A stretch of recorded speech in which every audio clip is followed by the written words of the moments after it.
guys, good morning. Magluluto tayo ng pritong itlog. Pagkatapos ipirito natin ito, tapos lagyan natin ng mga big onion. Ipirito natin yan. O, yan guys. I-post mo. Tapos lagyan natin, mag-isa tayo ng bawang. Ayan lang natin. Mahina lang ang apoy guys. Ayan. Pagka naka-brown na yung bawang, ilagay na natin yung onion na malalaki. Mas maganda itong gagamitin para masarap, medyo may pagtatamis ang onion na ito. Pag nakita na natin brown yung garlic, pwede na natin ilagay ito. Ayan. Medyo damihan natin kasi masarap daw. Oh, diba? Masarap na to. So,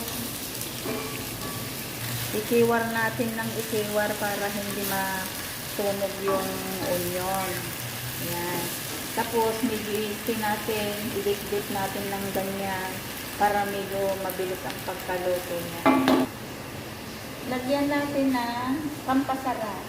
Tapos, lagyan natin ng ganito, pepper, at konting pampalasa, at saka ito. Tingnan natin kung ano, huwag masyadong maaga. Yung mild lang yung ano. Raman niya. O, yan.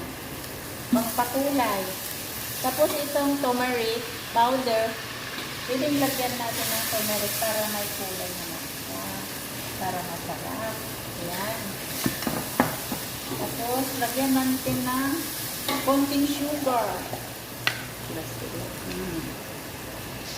Ayan, masarap yan. Tapos, lagyan natin ng konting tubig. O, lagyan natin ng konting tubig. Para may sabaw. Yan.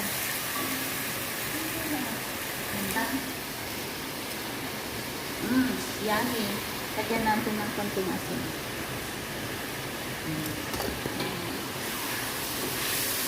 Tapos, pag naluto na at nalasahan na, pwede na natin ilagay itong itlog. Ayan. O, diba? Ang sarap na to. Pwede na kulang sa umaga at tanghali. O, mga guys, sige na, babay na.